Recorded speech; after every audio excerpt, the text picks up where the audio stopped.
Carlos, de 9 anos, sonha em se tornar um artista famoso para ajudar a tirar sua família da pobreza. No entanto, uma doença na família obriga Carlos a desistir de tudo pelo que trabalhou tanto. Carlos sentou-se no telhado de seu prédio residencial e ergueu o desenho que acabou de fazer. Era um esboço a lápis da linha do horizonte ao sul, onde prédios altos de escritórios e apartamentos sofisticados alcançavam o céu. Ele pegou seu pedaço quebrado de grafite e fez algumas correções antes de colocar o esboço finalizado em uma pasta que encontrou em uma lixeira na semana passada. Tudo o que faltava agora era um pouco de cor. Carlos então escondeu a pasta sob o suéter para que seus irmãos não a vissem e voltou para o minúsculo apartamento de 2 quartos de sua família. Todos os 6 irmãos de Carlos estavam sentados ao redor da TV jantando. Uma pontada de fome torceu as entranhas de Carlos ao sentir o cheiro de comida. "A sopa está no fogão", disse a irmã de Carlos, Mariana. "Economizei meio biscoito para você também." "Onde você conseguiu biscoitos?" Carlos perguntou enquanto ia buscar sua comida. Mariana deu de ombros. "Aquele cara novo na padaria me deu. Eles estão velhos, então eles vão jogá-los fora de qualquer maneira." Carlos sentou-se e devorou seu jantar. Ele arrastou o dedo pelos últimos pedaços de líquido no fundo de sua tigela quando seu irmão, Vicente, estendeu a mão e cutucou seu lado. "O que é isso?" Vicente perguntou. "Devolva isso." Carlos pegou sua pasta que Vicente havia roubado. "Sem chance." Jefferson passou a pasta para Alan. "Isso não vai nos alimentar." Alan segurou a pasta de Carlos pela janela. "Não se atreva, Alan." O medo tomou conta de Carlos como um vento gelado. "Deixe-o em paz." Mariana pegou a pasta de volta de Alan. "Carlos faz muito por nós, ele merece ter algo de que goste." Alan fez uma careta e baixou a cabeça. "Sinto muito, Carlos." Carlos pegou sua pasta de Mariana e correu para escondê-la debaixo do colchão no quarto que dividia com seus irmãos. Algum dia, ele esperava usar seus melhores esboços para fazer pinturas e não suportava a ideia de que algo ruim acontecesse com eles. Carlos acordou cedo no dia seguinte e saiu do quarto na ponta dos pés. Ele conseguiu um emprego ajudando em uma fazenda durante as férias de inverno. Ele estava saindo quando mamãe voltou do trabalho noturno. "Bom dia, bebê." Mamãe sorriu e abraçou Carlos. Essa era uma das maiores vantagens do trabalho de Carlos. Ele tinha alguns minutos para ver a mãe pela manhã. Mamãe havia perdido peso nos últimos meses, e Carlos sentiu alguns inchaços ósseos quando ele a abraçou de volta. Ela se sentia frágil, então ele a abraçou gentilmente. "Vejo você mais tarde, mãe." Carlos olhou em seus olhos, que tinham olheiras abaixo deles. "Eu tenho a noite de folga", mamãe respondeu. "Quando eu chegar em casa do meu trabalho diurno mais tarde, todos nós podemos passar algum tempo juntos em família." Essa foi uma notícia incrível. Carlos correu para a fazenda e começou a trabalhar alegremente. No final do dia, ele levou para casa $25 inteiros. Parecia riqueza em comparação com o que ele havia recebido anteriormente para fazer biscates. Ele poderia até economizar algum dinheiro para tintas. Carlos parou na loja de conveniência para comprar arroz e frango. Sua família comeria como reis esta noite. Enquanto caminhava para casa, Carlos sonhava com o dia em que seria um artista famoso e ninguém em sua família passaria fome. O jantar naquela noite foi turbulento, pois todos ficaram felizes em compartilhar uma refeição com a mãe. Todos os irmãos de Carlos falavam simultaneamente enquanto a cabeça de mamãe girava como um carrossel de um filho para o outro. Depois do jantar, Carlos foi buscar o esboço de uma estátua para mostrar à mamãe. "Isso é lindo." Mamãe ergueu o desenho de Carlos para admirá-lo. "Obrigado, mãe." Carlos franziu a testa. Os dedos de mamãe tremiam enquanto ela segurava o desenho. "Você está bem, mãe?" "Claro." Mamãe sorriu, mas Carlos não pôde deixar de notar como ela parecia cansada. A pequena Amy veio então mostrar à mamãe a boneca que Mariana ajudou a fazer com pedaços de pano. Carlos guardou sua pasta e juntou-se ao jogo de cartas de Alan e Mike.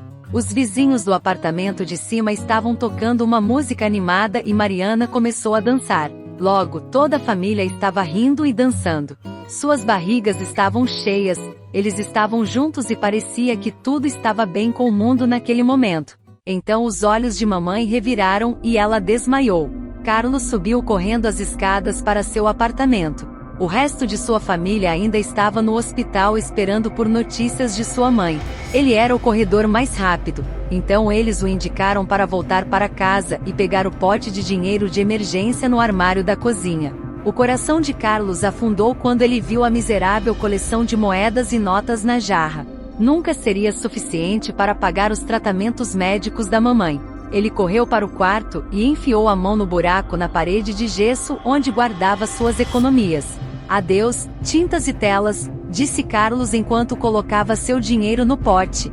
O médico lançou um olhar muito estranho ao pote de dinheiro quando as crianças o apresentaram a ele. Isso não vai ser suficiente, eu temo, mas podemos começar o tratamento e ver como vai ser." As crianças se entreolharam. Eles estavam acostumados a uma dura vida de fome e luta, mas nenhum deles sabia o que fazer nessa situação. "Precisamos conseguir dinheiro, rápido", disse Mariana. "Não importa o que temos que fazer para obtê-lo, contanto que mamãe fique bem." No dia seguinte, Carlos foi direto para a loja de conveniência depois do trabalho na fazenda. Ele pediu ao proprietário um emprego de empacotador de prateleiras, mas o homem disse que era muito jovem.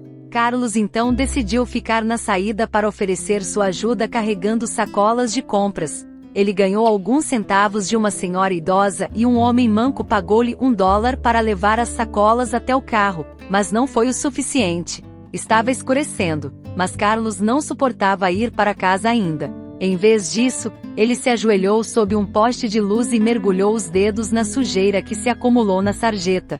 Carlos traçou linhas de lama no pavimento de concreto para formar o rosto sorridente de sua mãe. Ele encontrou poeira avermelhada que misturou com a lama para adicionar sombra. Então raspou o musgo dos tijolos ao redor do bueiro e o transformou em uma pasta. Ele usou isso para adicionar definição ao redor do nariz, olhos e cachos da mamãe. Quando terminou, Carlos recostou-se para estudar seu trabalho. O trabalho de linha e o sombreamento estavam bons, mas as cores... Carlos balançou a cabeça. Se ao menos ele tivesse um arco-íris de tintas ou mesmo giz para dar vida ao retrato. Ele mergulhou a mão na lama mais uma vez e estava prestes a espalhar na foto, mas não conseguiu. Ele pensou em mamãe dizendo a ele como ele era talentoso enquanto olhava para o retrato dela. Parecia errado apagar o rosto dela da calçada, como se isso fosse trazer algum infortúnio para ele. Então Carlos deixou a foto. Ele olhou para trás uma vez enquanto se dirigia para casa. De alguma forma, parecia que ela estava cuidando dele do desenho. Carlos voltou à loja no dia seguinte e ganhou $2 ajudando as pessoas com suas compras. O dono da loja também deu a ele uma garrafa de leite quase vencida e algumas latas de comida amassadas. Depois, Carlos voltou ao retrato de sua mãe. Tinha resistido bem durante a noite. Ele retocou os pontos onde a sujeira havia descamado e acrescentou um pouco de amarelo, usando o líquen que coletou no caminho da fazenda para casa. "Ainda não está bom", Carlos murmurou quando terminou. "Discordo."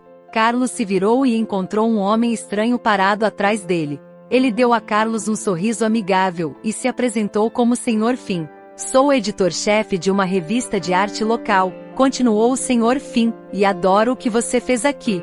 Uma escolha tão incomum de mídia, mas que resultado excelente. Emocionante forma de expressão artística, meu jovem.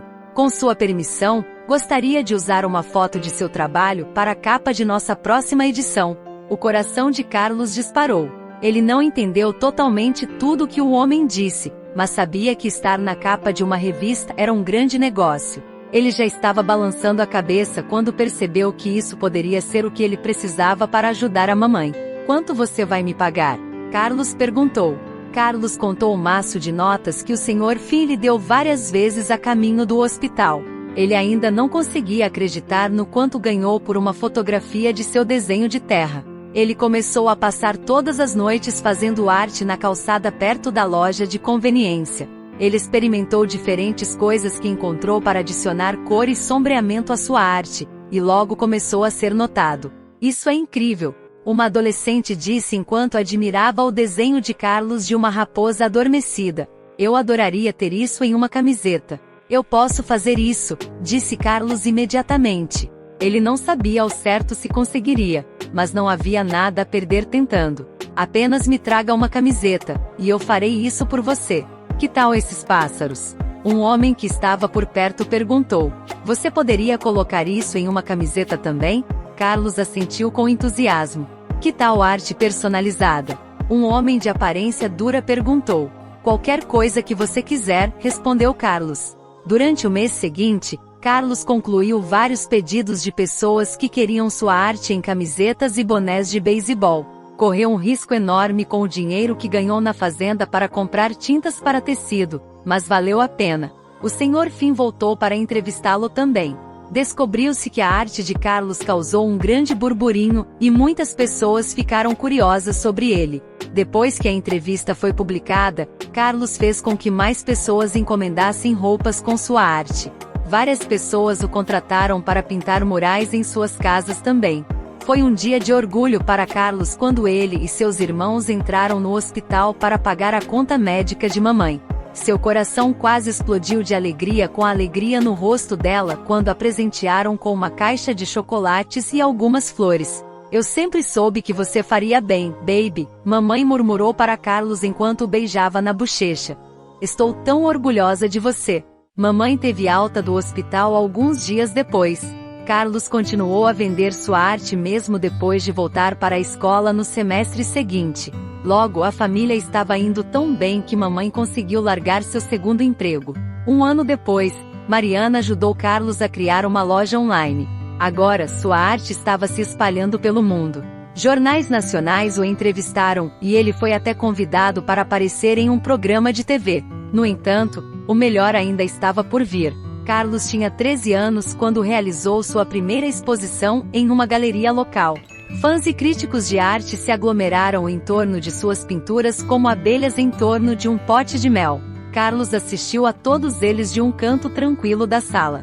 Parecia impossível que todos os seus sonhos tivessem se tornado realidade. Ele nunca poderia ter adivinhado o quanto estava certo em ouvir seus instintos na noite em que decidiu não apagar a pequena imagem boba que desenhou na terra. Esta linda história com emoção nos ensina que nunca devemos desistir do nosso talento. Carlos não tinha nada além de sujeira para desenhar, mas sua arte ainda era de alta qualidade, ganhando reconhecimento. É importante apoiar os sonhos de seus filhos. Embora fossem pobres, a mãe de Carlos desempenhou um papel fundamental em sua vida, elogiando sua arte, o que o encorajou a continuar. Até o próximo vídeo.